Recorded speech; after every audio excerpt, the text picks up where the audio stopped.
Hello guys! Hello Gemini! Welcome dito sa aking channel. Kapalaran 888. Welcome Gemini. Pasensya na, ang dulas ng baraha mo Gemini.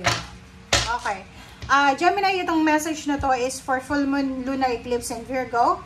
So, gusto ko lang sabihin sa'yo na yung para sa mga Gemini to, yung eclipse na to, ay posibleng magdala to sa'yo ng sobrang laki. Malaking pagbabago.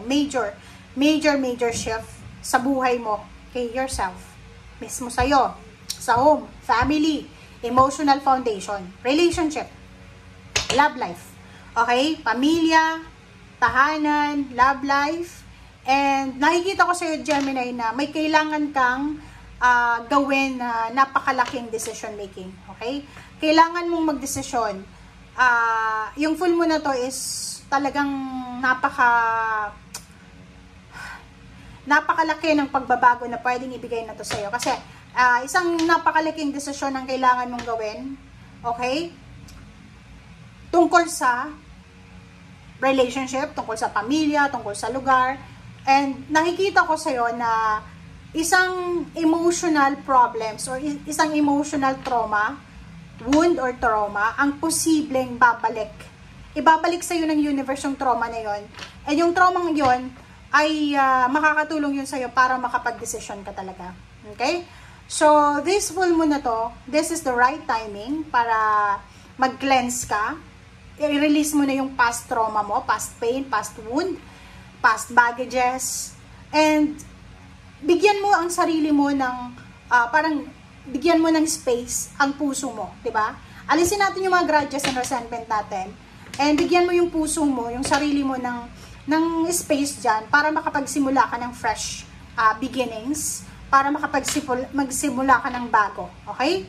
So, kung halimbawa sa personal life mo, may mga emotional connection ka na alam mong hindi na makakatulong sa'yo, instead na help, instead na love yung nararamdaman mo, hate na, it's time to let go, it's time to move on, and mag-build ka, simulan mo ngayon, mag-build ka ng more stable and fulfilling foundation. So, ibig sabihin, hindi ka dapat nakikipagrelasyon, nakikipagkaibigan sa mga tao na alam mo na red flag para sa'yo. Okay? So, yun. Gemini.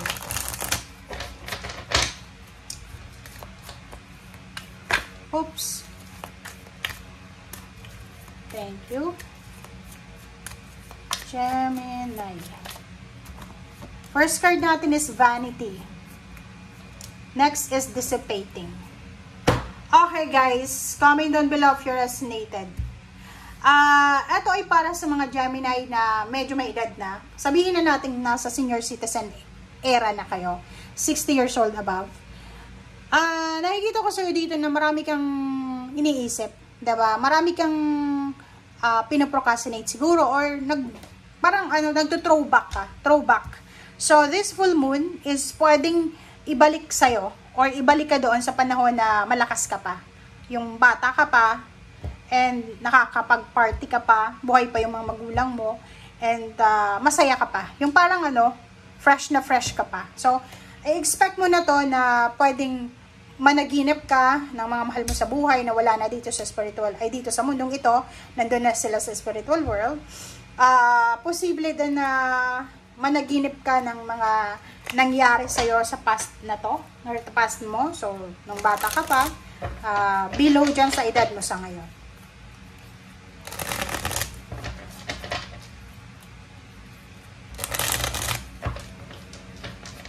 Okay, Gemini.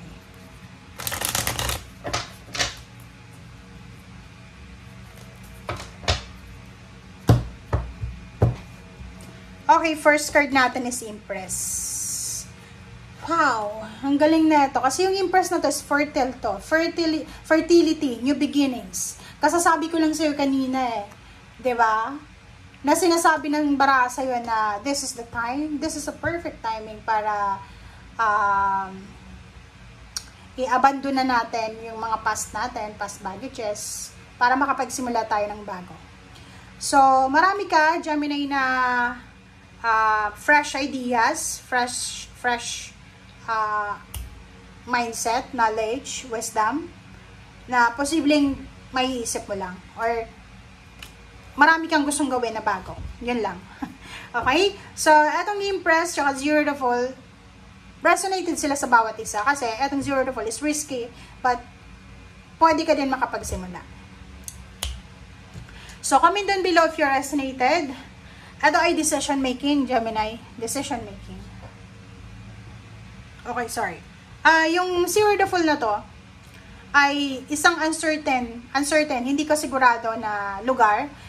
It's either career, business, travel, migration, relocation, action, decision making. Hindi ka sigurado.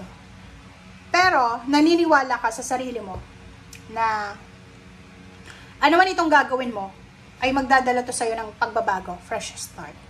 So, nakikita ko sir dito, if you want to pursue kung ano man tong pagbabago, kailangan mo dito ng sangkaterbang lakas loob. Okay? Kung mahina yung loob mo, wag mo tong gagawin. Pero kung malakas yung loob mo, gawin mo siya kasi sayang yung oras, sayang yung panahon. Diba? So, kailangan mong gawin siya as soon as possible. Okay. Okay. 3 of Wands, Judgment, Hierophant, and 3 of Pentacles. 33. 33 is right timing. Right decision, right timing, right path. So, nakikita ko sa'yo dito, may Gemini na ang tagal-tagal yung pinag-isipan, hinintay, nag-brainstorming ka several months, kung ano bang business ang pwede mong gawin, ano bang company ang pwede mong applyan, ano bang career ang pwede mong pag-aralan. So, nakikita ko ngayon, this full moon na to, lunar eclipse, ang ibibigay sa'yo na additional message or guidance is makakapag-decision ka na ngayon. Okay? Mag-decision ka ngayon, is a big decision talaga to, tungkol sa'yo, tungkol sa pamilya mo, tungkol sa kung saan ka titira. So, 3 of Wands, 3 buwan, 3 taon, 3 dekada. So, kung 3 dekada, 30 years old ka na, diba?